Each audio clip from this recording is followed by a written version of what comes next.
Hi friends, मैं mister हिमचंद्र Mahato और आप लोगों को मेरे यूट्यूब चैनल और बीएमएलटी एग्जाम प्रिपरेशन में स्वागत है दोस्तों। तो एक बार फिर मैं क्वेश्चन पेपर का सोल्व लेकर आ गया हूँ। जैसे कि आपको पता है कि इस चैनल पर आपको सिर्फ एमसीक्यू क्वेश्चन पेपर अथवा एमसीक्यू जो है एमसीक्यू हर डिपार्टमेंट का अलग अलग तरीके से मिलने वाला है, जो आपके एग्जाम के लिए बहुत ही महत्वपूर्ण रहेगा ये क्वेश्चन, ठीक है। और इसके साथ साथ जो है पीडीएफ भी आपको मिलते जाएगा, ठीक है। जैसे कि इससे पहले बीएससी लैब टेक्नीशियन एग्जाम का क्वेश्चन पेपर आपको प्रोवाइड करा दिया हूँ, ठीक है। और उसको जाकर आप देख लीजिएगा और डाउनलोड कर लीजिएगा अपने प्रिपरेशन के लिए। और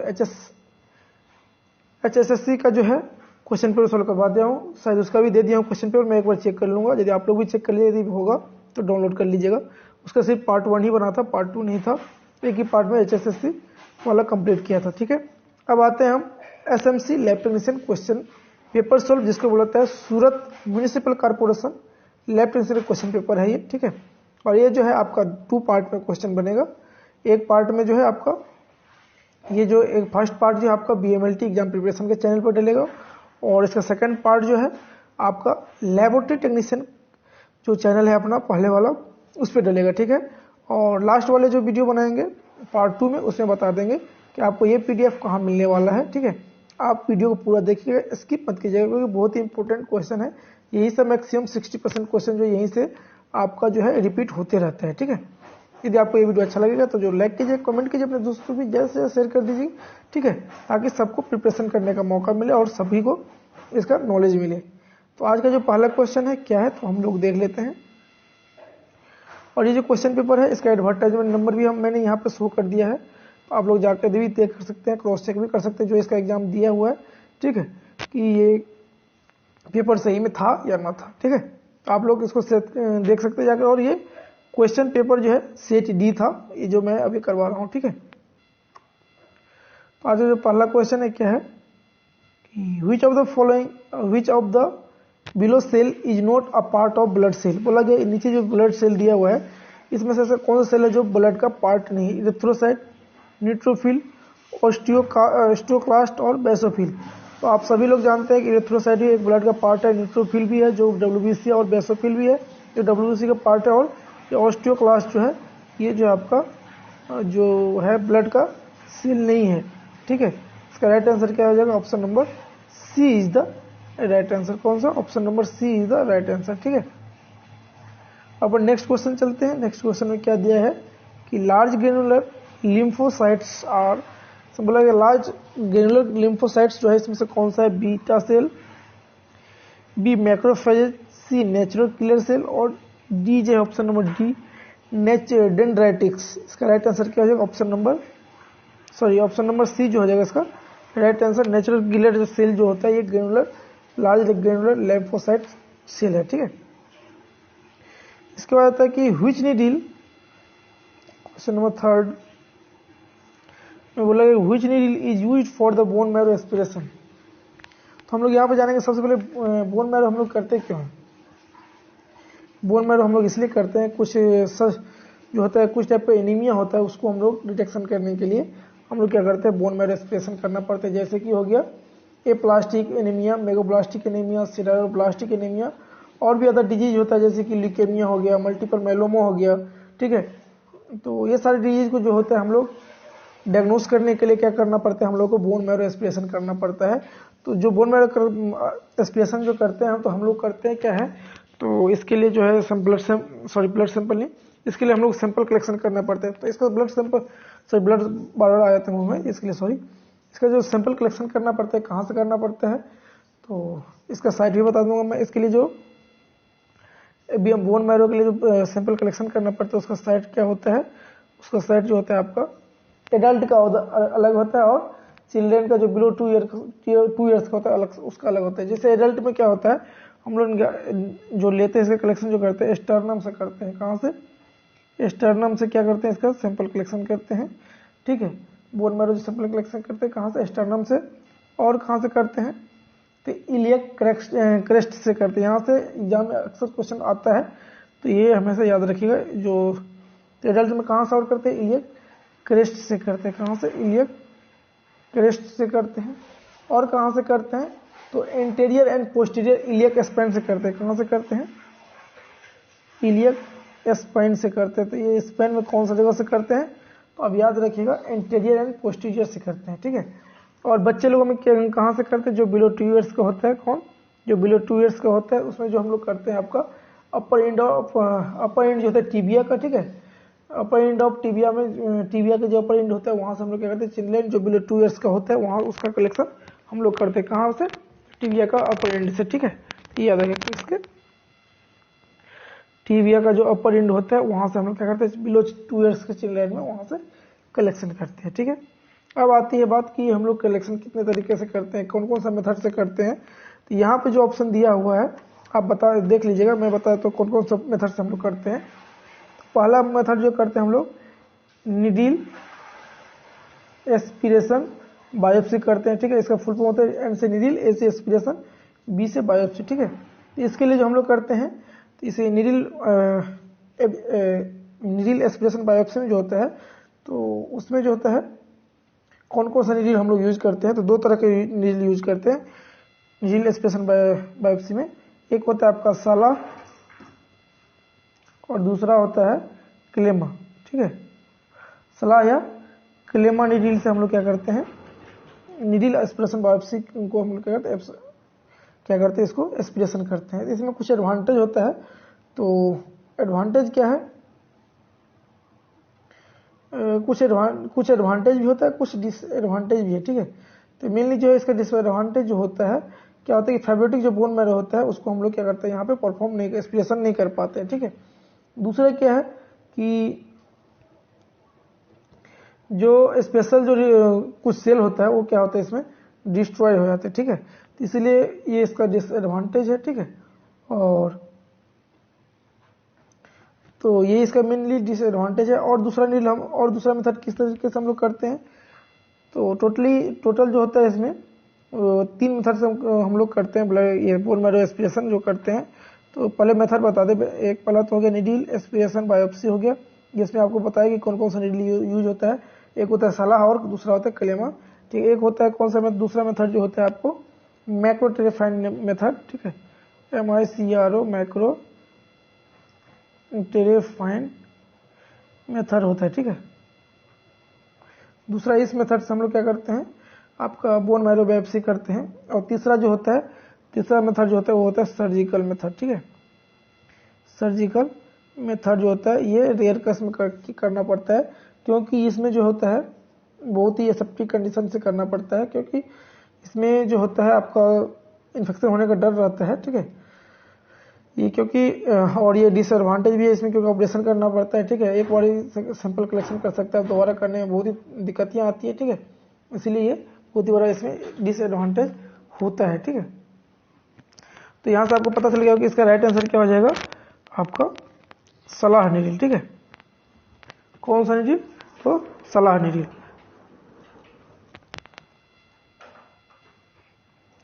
तो एक चीज और इसमें बोलना भूल गए, जो सेकेंड जो मेथड था आपका, पहला तो हो गया निडिल एस्पिरेशन बायोप्सी, दूसरा क्या था आपका मैक्रो टेरेफाइन मेथड जो था बायोप्सी जो था। इसमें क्या होता है?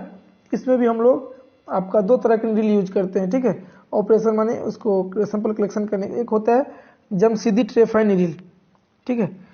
क्या होता है? एक होता है जम सीधी, ठीक है, जम सीधी टेरेफाइन निडिल होता है। और दूसरा जो होता है इस्लाम टेरेफाइन निडिल, ठीक है। टेरेफाइन निडिल होता है दूसरा। तो ये 2 निडिल जो होता है हम लोग किसके लिए यूज करते हैं? मैक्रो टेरेफाइन बायोप्सी में जो दूसरा मेथड है उसमें हम लोग ये निडिल यूज होता है। इसमें आप देखिए 2 तरह का आ गया आपका, कौन कौन सा? एक आ गया सिलेमा और दूसरा आ गया जमसिद्दी। तो इसका राइट आंसर क्या हो जाएगा आपका? इसमें तो 2 ऑप्शन सही है। इसका राइट आंसर क्या हो जाएगा? राइट आंसर क्या हो जाएगा? Option number A and B is the right answer हो जाएगा, ठीक है। इसके बाद आता है question number 4, which is the anticoagulant? इसमें से कौन सा एंटीकोगुलेंट है? Sodium citrate, Ehrlich reagent, Benedict solution, acetic acid. आपको पता है कि इसमें से अर्लिक रिएंट जो है हम लोग किस लिए यूज करते हैं, आप हमें कमेंट कर बॉक्स में बताइए कमेंट करके बेंडिक सॉल्यूशन किसके लिए यूज करते हैं, हमें बताइए कमेंट करके। और इसका राइट आंसर जो हो जाएगा आपका option number A is the right answer. Sodium citrate जो है ये क्या है, यह एंटी कोआगुलेंट है, ठीक है। क्वेश्चन नंबर नेक्स्ट है 5वां नंबर क्वेश्चन जो दिया गया है कि which method is use to measure haemoglobin को, इसमें से कौन सा ऐसा मेथड है जिसके द्वारा हम लोग क्या करते हैं कि आपका हीमोग्लोबिन मेजरमेंट करते हैं। पहला हो गया वेस्टर्न ग्रीन मेथड, इसके द्वारा हम लोग क्या करते हैं, इस मेथड के द्वारा ESR हम लोग करते हैं, ठीक है। और इसके कितने क्या लंबाई होता है, इंटरनल डायमीटर क्या होता है, ये सारा चीज़ बताए थे हम लोग। और इसका जो होता है रेशियो ब्लड और रेशियो एंटीकोगुलेंट रेशियो ब्लड का रेशियो कितना होता है 1:4 होता है। इसमें कितना परसेंट का एंटीकोगुलेंट यूज होता है, तो इसमें 3.8% ट्राइसोडियम साइट्रेट यूज होता है। बाद बाकी जो है मैंने बता दिया हूँ कितना लंबा होता है, कितना इंटरनल डायमीटर होता है, आप हमें कमेंट करके बॉक्स में बताइएगा, ठीक है। दूसरा होता है सेलिस मेथड, तीसरा है सिकलिंग टेस्ट, चौथा है न्यूअर चैम्बर मेथड। इसका राइट आंसर क्या हो जाएगा आपका, सिकलिंग टेस्ट भी जानते हैं आप किस लिए किया जाता है, आप हमें कमेंट बॉक्स में कमेंट करके बताइएगा। न्यूअर चैम्बर क्या है ये भी हमें कमेंट बॉक्स में बताइएगा। इसका राइट आंसर जो हो जाएगा आपका option number B is the right answer, क्योंकि न्यूअर चैम्बर के बारे में बताए थे। इससे पिछले वाला जो क्वेश्चन है पेपर सेट करवाया था HSCC में, तो उसमें न्यूअर चैम्बर का जो होता है डेप्थ पूछा था, तो उसका भी इसका भी कमेंट करके बताइए, मैंने क्योंकि पिछली वीडियो में बताया था आपको डेप्थ कितना होता है, ठीक है। इसके बाद क्या आता है क्वेश्चन नंबर 6। क्वेश्चन नंबर 6 में क्या पूछा गया है कि which condition causes eosinophilia, eosinophilia किस कंडीशन में होता है, post operative state, allergic condition, bacterial condition या हीमोरेज। तो इसका राइट आंसर क्या हो जाएगा आपका option number B is the right answer. Allergy condition में क्या होता है आपका जो इस्नोफिलिया जो है बढ़ जाता है। नेक्स्ट क्वेश्चन आएगा क्वेश्चन नंबर 7। क्वेश्चन नंबर 7 में क्या पूछा गया कि which one is not the cause of prolonged bleeding time. इसमें से कौन सा ऐसा ऑप्शन है जो कॉज है जो प्रोलॉन्ग्ड ब्लीडिंग टाइम का कारण नहीं है। Thrombocytopenia, aplastic anaemia, iron deficiency anaemia, और इसको बोलते हैं DIC, इसको शॉर्ट में कहीं कहीं दिया रहेगा DIC, तो इसको याद रखिएगा, इसको बोलते हैं डिसेमिनेटेड इंट्रावेस्कुलर कोआगुलेशन। इसका राइट आंसर क्या हो जाएगा आपका option number C is the right answer. Iron deficiency anaemia का नहीं होता है आपका प्रोलॉन्ग ब्लीडिंग, ठीक है, ये हमेशा याद रखिएगा। आपका ये प्लास्टिक एनीमिया क्या है, शायद एनीमिया के बारे में नहीं बताया हूँ, तो एनीमिया की क्लास लूँगा तो उसमें मैं आपको सारा चीज़ जो है डिटेल से बता दूंगा, ठीक है।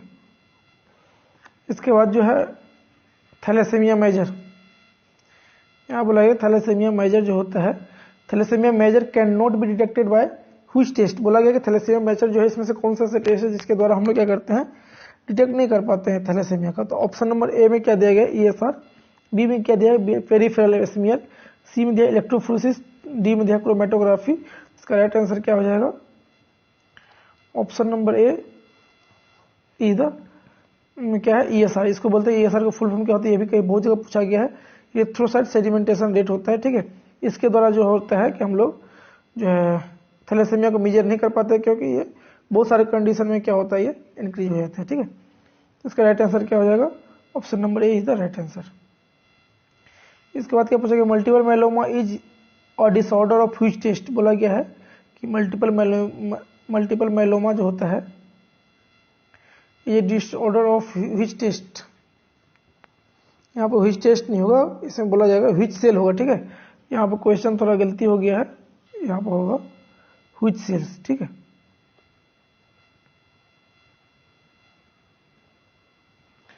यहाँ पर क्या होगा व्हिच सेल होगा, ठीक है। इसको आप लोग ठीक कर लीजिएगा। Multiple myeloma is a disorder of which cell के व्हिच कौन सा सेल का इसमें डिसऑर्डर होता है मल्टीपल माइलोमा में, ठीक है। Option number A lymphocyte, option number B जो होता है रेड सेल, ऑप्शन नंबर यहाँ पर सी होगा, सी में क्या है माइलोसाइट, और डी में क्या ऑप्शन नंबर डी में प्लाज्मा सेल। तो इसका राइट आंसर क्या हो जाएगा आपका, तो इसका राइट आंसर जो हो जाएगा आपका option number D is the right answer. इसमें होता क्या है कि प्लाज्मा सेल जो होता है आपका मास टाइप का फॉर्म हो जाता है, एक जो होता है प्लाज्मा सेल जो होता है एक मास फॉर्मेशन कर लेता है, ठीक है। कहाँ पे, तो बोन मैरो में या तो सॉफ्ट टिश्यू में। क्या होता है ये मल्टीपल माइलोमा में कि एक आपका तो या तो बोन मैरो में होगा, ठीक है, और या तो सॉफ्ट टिश्यू में क्या करता है ये एक मास फॉर्मेशन कर लेता है। क्या करता है एक मास फॉर्मेशन कर लेता है जो क्या कहते हैं जो एक ट्यूमर के रूप में बोलते हैं उसको हम लोग, ठीक है। और यही जो है बहुत सारे एक से ज़्यादा जब हम ये जो मास फॉर्मेशन हो जाता है तो उसको हम लोग क्या बोलते हैं, मल्टीपल माइलोमा, ठीक है। इसको हम लोग क्या बोलते हैं, मल्टीपल माइलोमा, उस कंडीशन को बोलते हैं, ठीक है। नेक्स्ट क्वेश्चन क्या है आपका, क्वेश्चन नंबर आपका 10। Bombay phenotype are individual who lack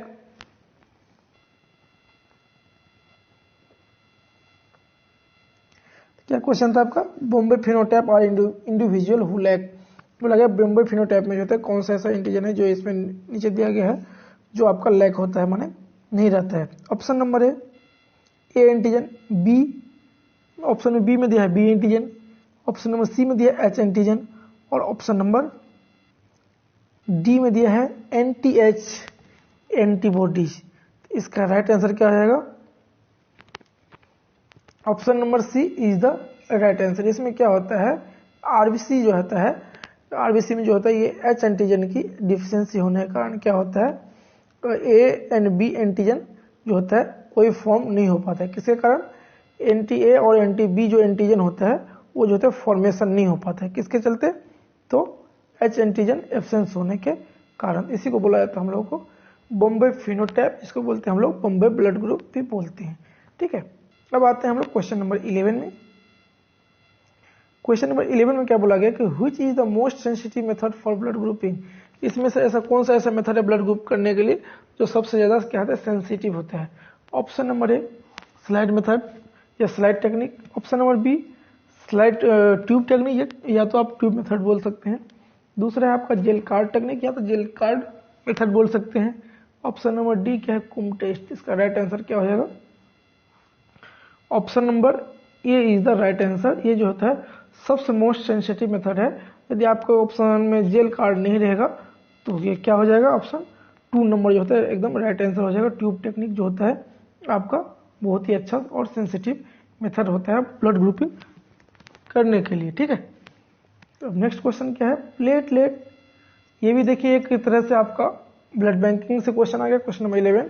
और क्वेश्चन नंबर 12 में भी क्या है, ये भी एक ब्लड बैंकिंग से क्वेश्चन आ गया। प्लेटलेट आर स्टोर्ड एट,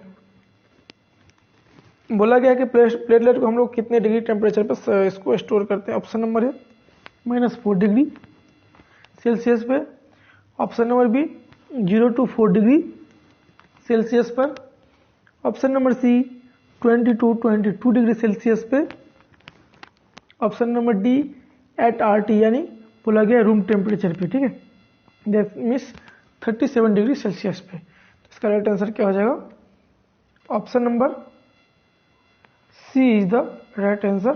20 से लेकर के 22 डिग्री सेल्सियस पे रखा जाता है। कहीं कहीं आपको ये भी देखने को मिलेगा, लिखा रहेगा 22 +- 2 भी दिया रहेगा, तो इसका भी ये भी राइट आंसर हो जाएगा और ये भी इसका राइट आंसर है, ठीक है। अब आता है next question number 13। Question number 13 में क्या बोला देख लेते हैं।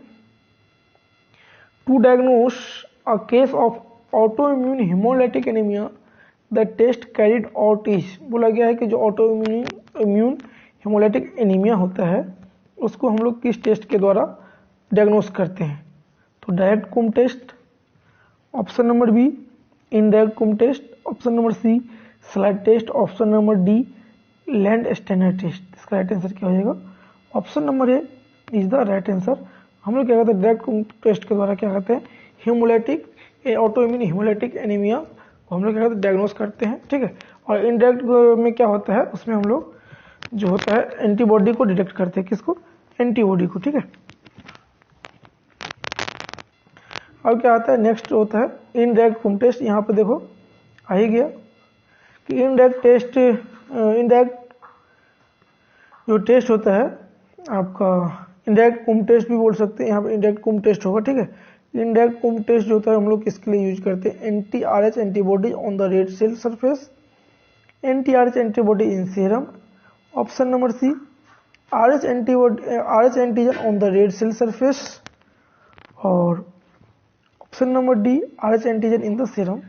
इसका राइट आंसर क्या हो जाएगा, अभी मैंने क्या बोला, एंटीबॉडी की डिटेक्शन करने के लिए करते हैं इसका टेस्ट, इंडायरेक्ट कॉम टेस्ट। तो एंटीबॉडीज कहाँ मिलता है? सीरम में मिलता है। इसका राइट आंसर क्या हो जाएगा? anti-RH एंटीबॉडीज इन सीरम। ठीक है, इसका क्वेश्चन नंबर 14 का राइट आंसर हो जाएगा option number B is the right answer. Next question क्या? क्वेश्चन नंबर 15 में क्या पूछा गया? Which one can not be transmitted by blood transfusion. बोला गया कौन सा ऐसा है जो ब्लड ट्रांसमिशन के द्वारा जैसा ट्रांसमिट नहीं होता है? पहला एड्स, इसको क्या बोला जाता है? Auto immune deficiency syndrome. ठीक है, नेक्स्ट क्या है आपका? हेपेटाइटिस। तीसरा क्या है? सिफिलिस। चौथा क्या है आपका? कैंसर। इसका राइट आंसर क्या हो जाएगा? Cancer is the right answer. ये जो होता है आपका ब्लड ट्रांसफ्यूजन के द्वारा ट्रांसफ्यूज नहीं होता है। ये आपका जो है कभी भी आप यदि ब्लड बैंक में काम किया हो तो कभी भी कैंसर का टेस्ट नहीं करता है। HIV, हेपेटाइटिस, सिफिलिस, ये सब, मलेरिया, इस सब का टेस्ट होता है, बट इसका टेस्ट नहीं होता है। ठीक है, कैंसर का। नेक्स्ट है क्वेश्चन नंबर 16 में क्या बोला गया? Which one is the transfusion associated complication. बोला गया कि जब हम लोग ट्रांसफ्यूजन करते हैं तो कौन सा ऐसा कॉम्प्लिकेशन जो है जो आपका दिखता है, शो होता है। ठीक है, एसोसिएट होता है।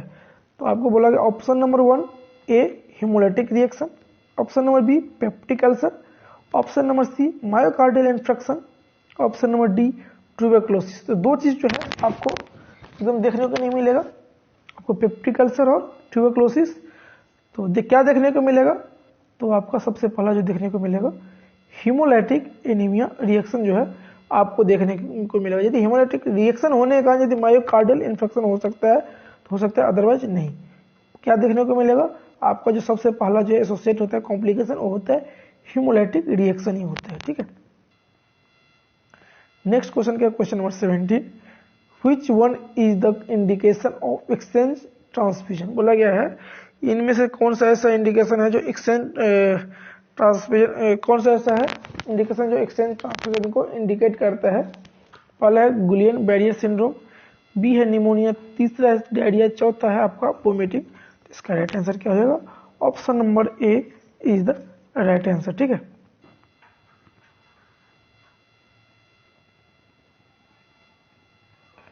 तो इसका क्या है कि which one is indication of exchange transfusion. इसका ऑप्शन नंबर 1 क्या दिया है?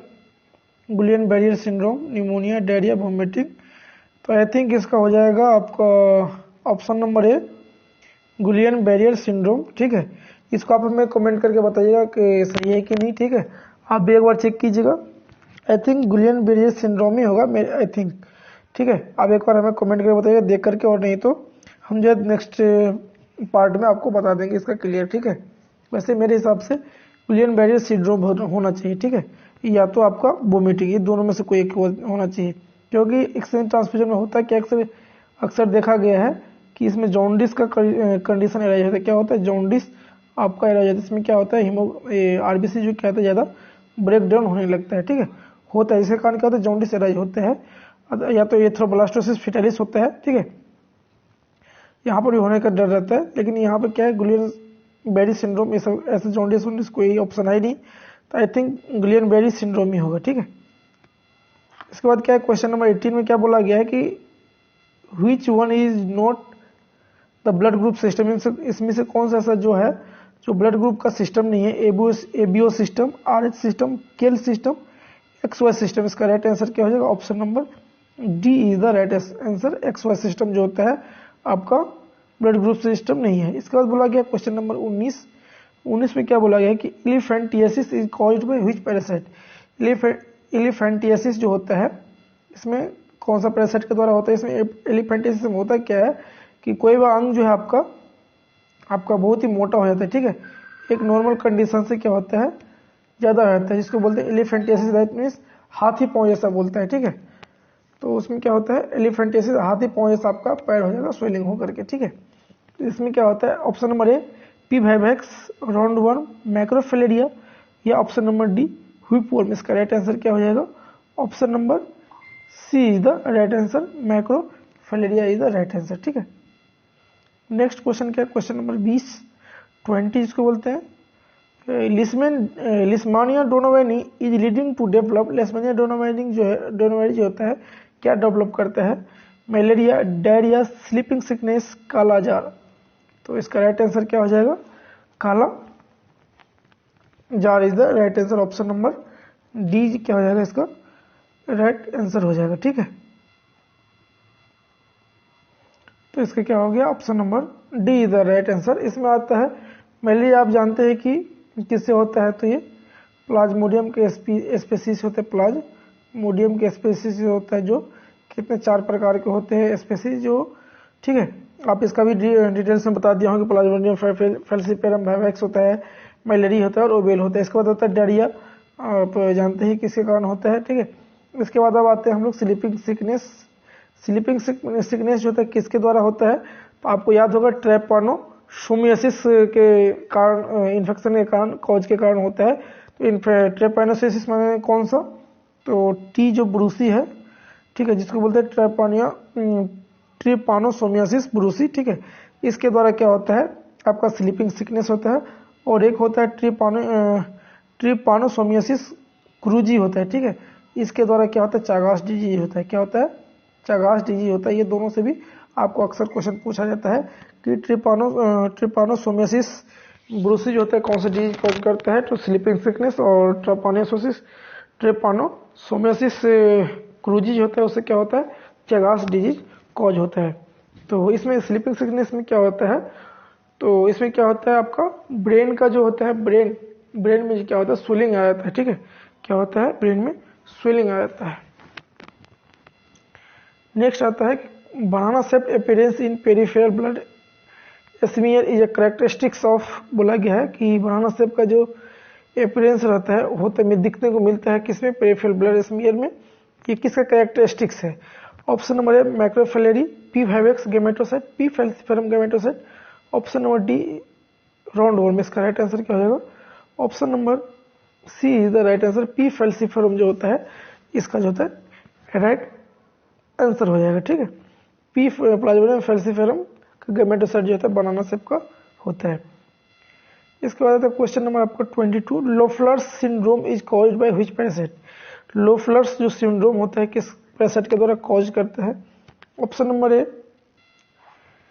Malaria parasite, option number C B macrofilaria, option number C roundworm, option number D जो होता है आपका हुक वर्म होता है। ठीक है, तो इसका ऑप्शन नंबर सी जो होता है राइट आंसर हो जाएगा। Option number C is the right answer. Roundworm के द्वारा क्या होता है? लोफलर्स सिंड्रोम होता है।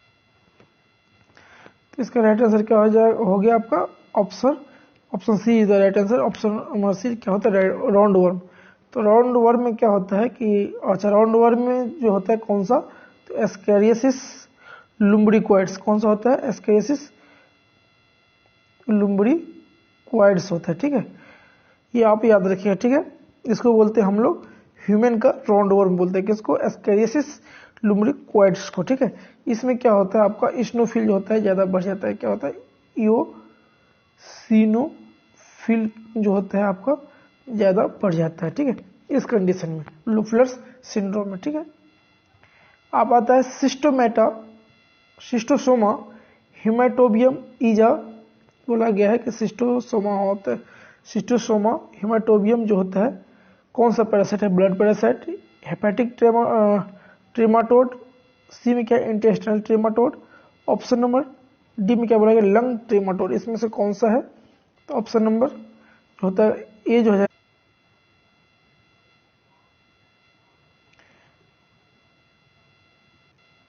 राइट आंसर हो जाएगा। कौन सा? तो option number A is the right answer, blood parasite. एक और है, एक तो हो गया आपका सिस्टोसोमा हिमेटोबियम, एक और है सिस्टोसोमा मानसोनी बोल के है। ये भी क्या होता है? ये ब्लड पैरासाइट ही बोला जाता है। क्या बोला जाता है? इसको भी हम लोग क्या बोलते हैं? ब्लड पैरासाइट ही बोलते हैं। किसको? तो सिस्टोसोमा मानसोनी। ठीक है, ये भी याद रखिएगा। कहें कि आपको इसको ब्लड फ्लूक के नाम से भी जानते हैं। क्या? Blood fluke, BLOOD, blood FLUKE। ठीक है, तो इसको हम लोग किस नाम से जानते हैं? ब्लड फ्लूक के नाम से भी हम लोग जानते हैं। ठीक है, ये भी एग्जाम में बहुत बार आता है क्वेश्चन। ठीक है, अब नेक्स्ट क्वेश्चन आता है कि which is not the intestinal nematode, इसमें से ऐसा कौन सा है जो इंटेस्टाइनल निमाटोड नहीं है। तो option number A Loa loa, B ascariasis lubricate, track, option number C trichuriasis trichuria, और ऑप्शन नंबर डी क्या है ट्रैकिनेला एस्पेरिलस। इसका राइट आंसर क्या हो जाएगा, option number A is the right answer, लोआ लोआ हो जाएगा इसका राइट आंसर। ठीक है, ऑप्शन नंबर क्वेश्चन नंबर 25 में क्या बोला गया है कि Frank blood in stool is a characteristics feature of, बोला गया कि फ्रैंक ब्लड जो होता है आपका, इसमें बोला गया frank blood is a characteristic feature of, माना फ्रैंक ब्लड किसका कैरेक्टरिस्टिक्स है। Option number A bacillary dysentery, option number B amoebic dysentery, option number C traveller diarrhoea, option number D is the cholera. इसका right answer क्या हो जाएगा आपका, option number A is the right answer. Bacillary dysentery में क्या होता है आपका ब्लड जो होता है फ्रैंक ब्लड आपका स्टूल के थ्रू बाहर पास आउट होता है। ठीक है, क्या होता है स्टूल के थ्रू फ्रैंक ब्लड जो होता है आपका पास आउट होता है। ठीक है, तो बैसिलरी डिसेंट्री और एमीबिक डिसेंट्री में हम लोग का आपको डिफरेंस क्या होता है, डिफरेंस बिटवीन एमीबिक डिसेंट्री और बैसिलरी डिसेंट्री में भी बताए हैं, जो कि लैबोरेटरी टेक्नीशियन चैनल पे आपका दिया हुआ है। ठीक है, वहाँ भी आप जाकर देख लीजिए, वहाँ डिटेल्स में दिया हुआ है। तो क्योंकि एमीबिक डिसेंट्री और बैसिलरी डिसेंट्री में बहुत बार क्वेश्चन आता है, इसलिए आप लोग उसको जाकर देखिएगा। ठीक है, अब आते हैं क्वेश्चन नंबर 26 में, which adult parasite so bent anterior and dorsally. इसका ऑप्शन नंबर ए क्या हो जाएगा एस्केरिसिस लुम्ब्रिकोइड, बी में क्या है उचेरिया बैंक्रोप्टी, सी में क्या एंकाइलोस्टोमा ड्यूडेनल, ऑप्शन नंबर सी में डी में क्या एंटीवा हिस्टोलेटिका।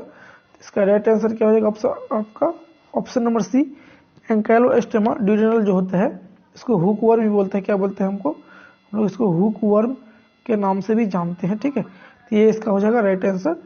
अब आता है क्वेश्चन नंबर 27 में क्या बोला गया है कि रेड कलर यूरिन इंडिकेट, ये तो सभी लोग जानते हैं कि रेड कलर यूरिन जो है क्या इंडिकेट करते हैं, पस इन यूरिन, क्या पस्तिल है यूरिन में, बाइल है यूरिन में, फैट है यूरिन में, या ब्लड है यूरिन में। इसका राइट आंसर क्या हो जाएगा, option number D is the right answer. ठीक है, नेक्स्ट क्या है कि Esbach's albuminometer is use to measure, किसके लिए हम लोग यूज करते हैं albuminometer, specific gravity in urine, sugar in urine, bile salt and bile pigment in urine, option number D protein in urine. इसका राइट आंसर क्या हो जाएगा, यूरिन में प्रोटीन है कि नहीं, इसके लिए हम लोग क्या करते हैं एल्बुमिनोमीटर यूज करते हैं। ठीक है, इसके बाद क्या है question number 29, fixed specific gravity is characteristics of UTI, haematuria, renal stone या क्रोनिक ग्रेनुलोनेफ्राइटिस। का राइट आंसर क्या हो जाएगा, option number D is the right answer, chronic glomerulonephritis. इसका क्या हो जाएगा राइट आंसर हो जाएगा।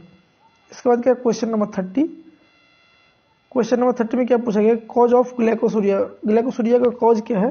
इसका राइट आंसर क्या हो जाएगा, ऑप्शन नंबर 30 का all of the A, option number A diabetes mellitus, B renal glycosuria, option number C administration of corticosteroid जो टेबलेट आते हैं उसको यदि आप लोग लेंगे तो भी उससे भी क्या होता है ग्लाइकोसूरिया फॉर्मेशन होता है। ठीक है, कि एस्ट्रॉइड में जो होता है शुगर होता है, इसीलिए तो उसको क्या होता है उसको एडमिशन करने से लेने से क्या होता है आपका ग्लाइकोसूरिया बढ़ेगा। क्योंकि अब देखिए ग्लूकोज जो शुगर का पेशेंट होता है उसको कभी एस्ट्रॉइड जो होता है नहीं दिया जाता है। एस्ट्रॉइड में से हो गया डेक्सामेथासोन, ठीक है, प्रेडनिसोलोन, इसके बाद हो गया और भी बहुत सारी टेबलेट आती है। ठीक है, जैसे बेटामेथासोन, ये सब क्या है सारे के सारे क्या है एस्ट्रॉइड है। और कोर्टिकोक्वाइड एक बोल के आता है इंजेक्शन आता है, उसको भी नहीं दिया जाता है। ठीक है, तो ये सारे के सारे क्या है एस्ट्रॉइड होता है। इसके बाद question number 31, normal pH of होगा, यहाँ पे एफ होगा। ठीक है,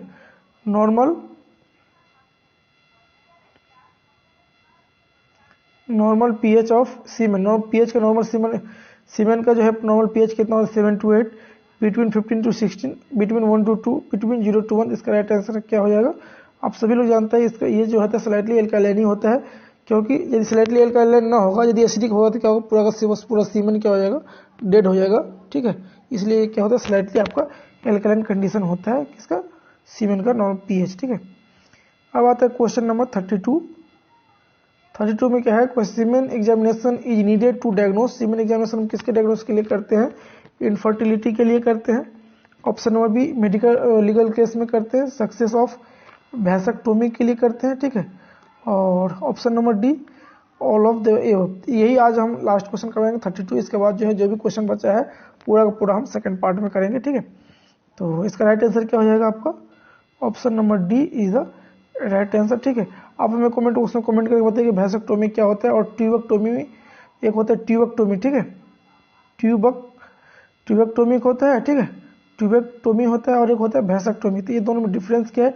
ट्यूबेक्टोमी किसमें क्या आता है और वैसेक्टोमी किसमें क्या आती है हमें बताइएगा। वैसेक्टोमी से आपको पता चल जाएगा किसमें क्या आता है और ट्यूबेक्टोमी से हमें नाम टर्म से ही पता चलता है कि कहाँ पे कौन सा क्या आता है, ठीक है। तो यदि आपको ये वीडियो अच्छा लगे जो लाइक कीजिए, कमेंट कीजिए, अपने दोस्तों को भी शेयर कीजिए और हमें इस नए चैनल को सपोर्ट कीजिए ज़्यादा से ज़्यादा, ठीक है, ताकि हम जल्दी से जल्दी और नए से नए क्वेश्चन पेपर का जो सोल्व लेके आओ और MCQ भी जो होते हैं मिसलेनियस MCQ और डिपार्टमेंट वाइज जो MCQ लेके आएंगे हम। या इतना आप सपोर्ट कीजिए उतना हम ज़्यादा क्वेश्चन आंसर लेके आएंगे, ठीक है। तो तब तक के लिए धन्यवाद। जय हिंद, जय भारत। देखते रहे हमारे यूट्यूब चैनल लव टेक्नीशियन। और इसका PDF कहाँ मिलेगा इसको मैं सेकंड पार्ट में बताऊंगा। और आप जो है वीडियो को जरा सा भी स्किप मत कीजिए, पूरा का पूरा देखिए ताकि आपको समझ में आए क्या हम बोल रहे हैं क्या नहीं, ठीक है। धन्यवाद।